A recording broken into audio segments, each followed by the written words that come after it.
Selamat pagi saudara-saudara yang kekasih dalam Tuhan Yesus Kristus. Pujian dan ucapan syukur kita naikkan kepada Bapa di dalam surga yang telah memberikan kesempatan hari ini Rabu 5 Oktober 2022 untuk bersama-sama kita menerima makanan rohani. Renungan hari ini berjudul Kesempurnaan Sebuah Kesaksian. Untuk itu kita akan membaca 2 ayat dari kitab Ayub pasal 1 ayat 10 dan 11. Demikian bunyinya. Bukankah engkau yang membuat pagar sekeliling dia dan rumahnya serta segala yang dimilikinya? Apa yang dikerjakannya telah kau berkati dan apa yang dimilikinya makin bertambah di negeri itu. Tetapi ulurkanlah tanganmu dan jamahlah segala yang dipunyainya. Ia pasti mengutuki engkau di hadapanmu. Saudara-saudara, kita semua sudah mengenal Ayub, yang adalah seorang tokoh Alkitab yang dikenal akan kesalehannya. Tuhan pun memuji kualitas rohani Ayub. Tetapi hal ini bukan hal yang istimewa di mata iblis. Oleh karena itu, iblis pun mengajukan argumentasinya atas pujian Tuhan. Hingga akhirnya Tuhan mengizinkan penderitaan terjadi dalam kehidupan Ayub. Tetapi kita tahu pada akhirnya Ayub menjadi pemenang atas tantangan imannya dengan memberikan pernyataan sebagai berikut. Hanya dari kata orang saja aku mendengar tentang engkau, tetapi sekarang mataku sendiri memandang engkau. Ayub 42 ayat 5. Saudara-saudara, inilah sesungguhnya nilai dari sebuah kesaksian hidup. Apakah yang dapat kita megahkan di hadapan dunia ini jika kualitas rohani kita hanya lahir dari kenyamanan hidup? Sebab iblis pun memiliki pemahaman yang seperti itu ketika berargumentasi dengan Tuhan. Siapapun akan sangat mudah menjaga kesalehan di tengah hangatnya pancaran sinar matahari. Tetapi bagaimana ketika kabut mulai menyelimuti dan badai menerpa dirinya? Masihkah sosok Tuhan di dalam hidup kita itu terlihat jelas? Saudara-saudara, penderitaan hidup seringkali melahirkan sebuah tanda tanya. Mengapa kesalehan hidup tidak dapat menjamin kenyamanan hidup? Bahkan kita mulai berpikir seperti yang tertulis dalam Mazmur 73 ayat 3.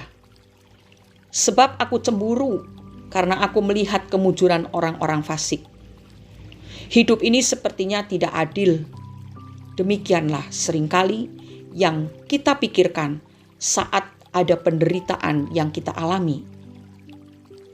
Kepedihan hidup memang akan sangat mudah menghancurkan hidup seseorang yang di luar Tuhan.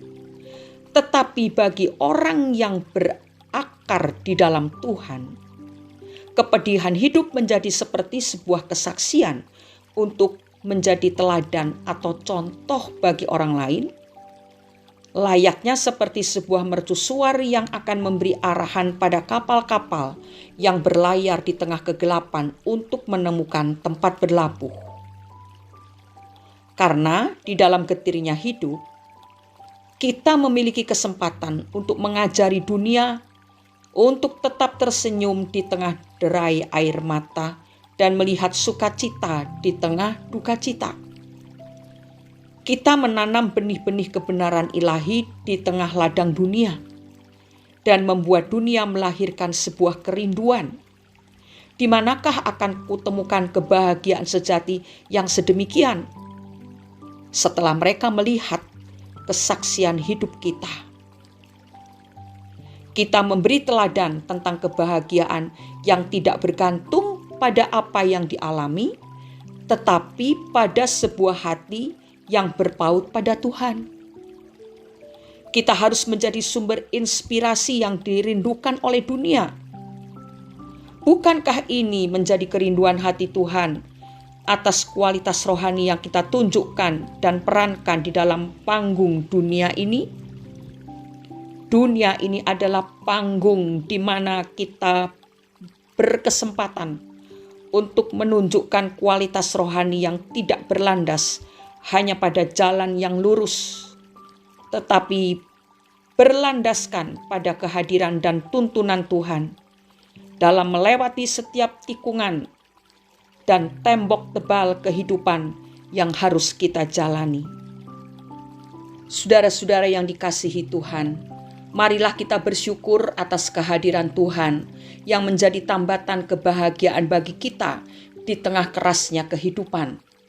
Seperti yang dinyatakan oleh Kay Warren, kebahagiaan dan sukacita sejati harus kita tambatkan pada sebuah tempat yang tidak akan dapat beralih, yaitu yang hanya dapat kita temukan di dalam Tuhan Yesus Kristus.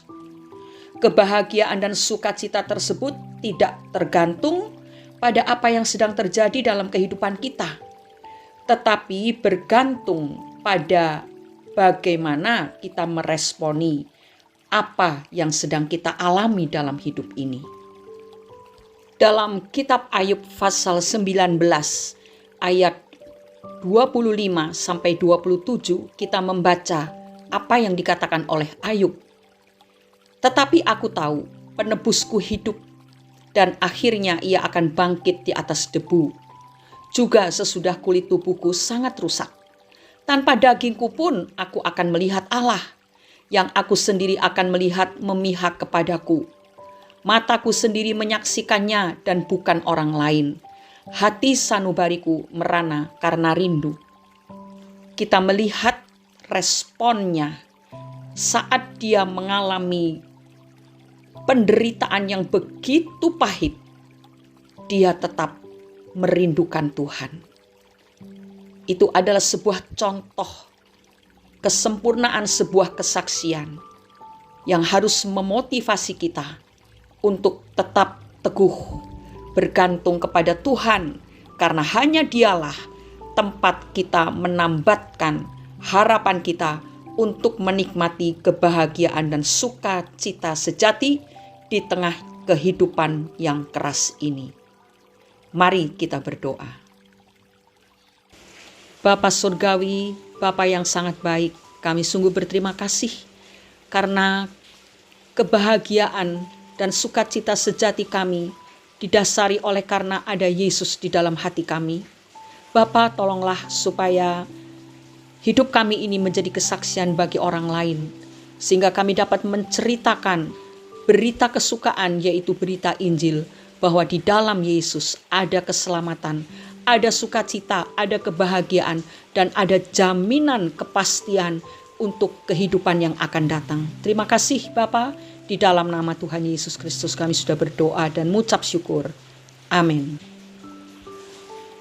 Ketegaran dalam menghadapi penderitaan adalah kesempatan terbaik kita untuk menjadi saksi bagi orang lain. Selamat bekerja, selamat berkarya saudara. Tuhan Yesus selalu menyertai kita semua. Amin.